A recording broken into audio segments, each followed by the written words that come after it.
Hey guys, it's Hunter. Welcome back to another video. Right here, I've got one of the coolest Les Paul customs Epiphone has released in a while. Let's take a closer look.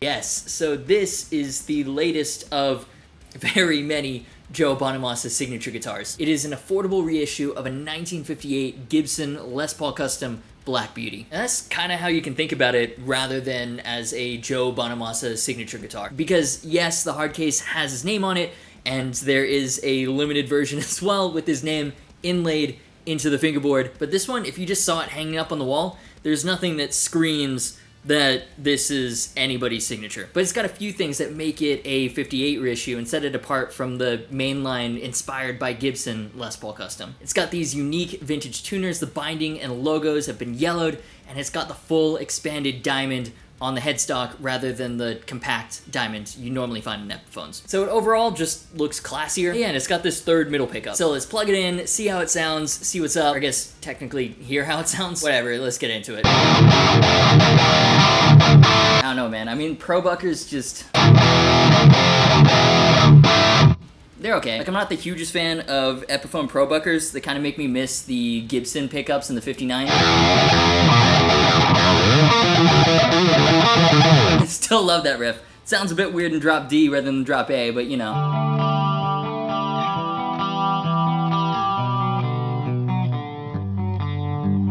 Clean tones are pretty decent. I can see them cutting through in a mix. And speaking of cutting right through, this Boss Katana Mark II. Yeah, let's take a quick second and thank Boss for sponsoring today's video. So I'm running straight into the Boss Katana Mark II head. The Boss Katana, if you don't know, is one of the most popular solid state amp lines in the world for a reason. They're affordable, they've got a huge selection of tones with 10 amp models and an even more insane selection of built-in Boss effects. Yes, that includes the metal zone if you want that. It's MIDI controllable, you can save presets, call them up on the fly. For the Mark II, they've added new cab resonance options. It's a very powerful, portable tool, in most cases the more practical option compared to a giant tube head. If you want to see why so many people trust the Boss Katana for their everyday tone needs, check the links in the description. But yeah, let's play around with this a bit more, get some initial impressions, and try to write something with this guitar.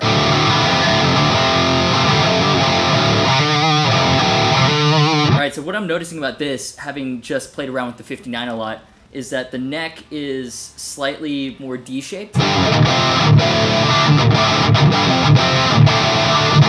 It's still a thick boy neck, but it's definitely flatter near the lower frets. Less noticeable up here, maybe that's the special 58 profile they were talking about. I don't actually remember the rhythm to that riff.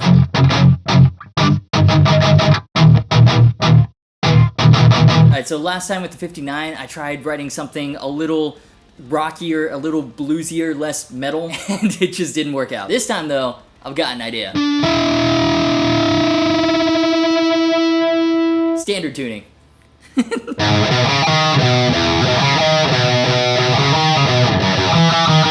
Yeah, this should work, right?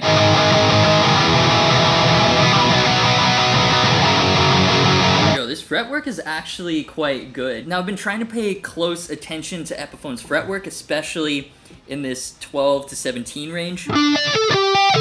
Because like with a lot of the models that I tried last year, that was really an area of improvement. This is actually really good.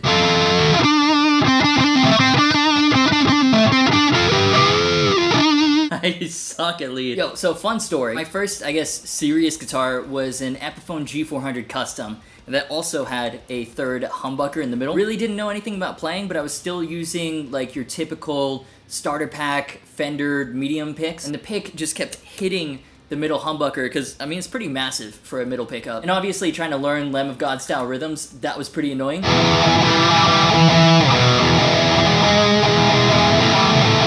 So that's one of the reasons why I switched to these tiny Jazz 3s. Ended up loving them, stuck with them ever since. But initially it was just to stop hitting that middle pickup. But yeah, so like, this is not a big deal for me now. I remember when I first got the guitar, it was a pretty big adjustment. And everyone I let borrow it was pretty annoyed that the middle pickup was there. I'm actually kind of curious what the control scheme is with this. Because on that one, it was positioned down, was these two pickups, middle was all three, and up was these two. And then you had 3 volumes, so you could have the middle pickup completely off and just use it like a normal guitar, or you could have all 3 engaged for a stupid amount of mud. Okay, so toggle down.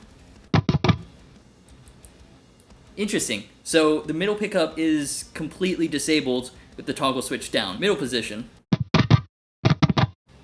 Interesting again. So we're just getting these two, but not the neck pickup. Toggle up. Only the neck pickup. Okay, So in the down position, you're only getting the bridge pickup. Up position, you're only getting the neck pickup. Middle position, you're getting these two. So there doesn't seem to be a way to get that typical Les Paul middle position with just the outer humbuckers. I guess that's how it's wired on his 58. Personally, I think the 3 volume 1 tone method is better for this pickup configuration. Like, it kind of sucks that you've got this third humbucker and you can't just blend it in when you want it. Regardless, let's write something. One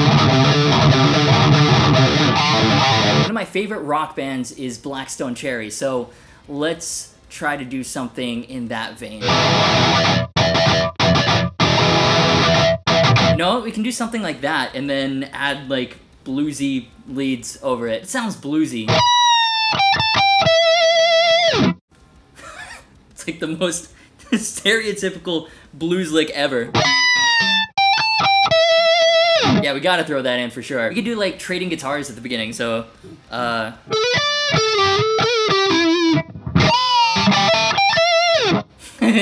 that'll work. Let's move. It's kind of cool, but the notes are too predictable. Ooh. And we can harmonize that with, okay, but that's not like a main riff. Okay, and then we can like switch it up, so, whoops. Or something. Then you gotta have like the bluesy breakdown in the middle. Or something. I will confess, rock and blues, not my forte. Yeah, I think those are enough initial ideas that we can work with this. So I'm gonna go and arrange this off camera into something that hopefully doesn't suck. I'll see you back here for the demo track.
just a few final thoughts. Fit and finish, good. Fretwork, awesome. That was a major concern for Epiphones last year. Seems like they've sorted that out, so that's very good news. The third pickup, if you don't use small picks like the Jazz 3s, or I guess if you don't already use a guitar with a middle humbucker, it might take some getting used to. I mean, honestly, there's a reason the third humbucker trend didn't really take off. It's not as warm and creamy as a humbucker in the neck position. At the same time, you don't get the crunch and definition you get from a bridge humbucker. I don't find it adds anything that useful. It's kind of in no man's land, both physically and sonically, in my opinion. I mean, the control scheme, the way that it is, you don't have to use it, but I was also talking to someone at Gibson, and that extra big magnet in the middle is actually detrimental to sustain because of the extra pull on the strings. To be fair, didn't really find that an issue with this guitar, so I can only imagine the sustain without that third humbucker. Now, what I did with my 2006 G400 Custom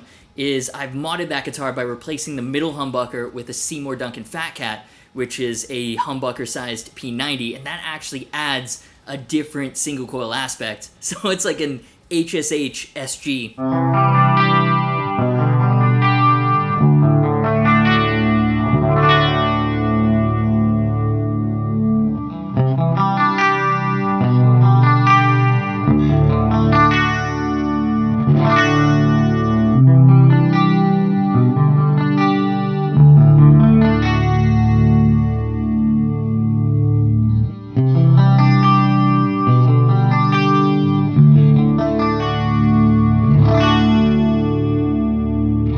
Now you still have that extra magnetic pull, so it doesn't sound like a normal SG. It's not as bright, but that single coil in the middle is so much more useful than a humbucker. So that's a potential mod I'd recommend if you get one of these. So yeah, the third pickup, not super useful, but it does look f***ing cool. Like that, plus the full-size yellow diamond headstock inlay, this might be the most beautiful Les Paul Epiphone has ever released. So should you get this over a regular custom? I say yeah. It's 120 more, it comes with a hard case, but the bigger deal for me is the neck. This neck on a Les Paul Custom feels much more natural than a Slim Taper D. That alone made this guitar a million times more enjoyable. So yeah, I really like this guitar. I know there are gonna be questions, this 58 reissue or the 59 reissue. For me, I preferred the 59. Satin finishes are always superior to polygloss. That, and it has actual Gibson pickups too. So it's hard to go wrong with that guitar. But yeah, both this and the 59 capture one aspect that I love about Epiphone. I think very few of us can afford dropping the amount of cash required to own a Gibson Black Beauty from 1958 or a Standard Burst from 1959.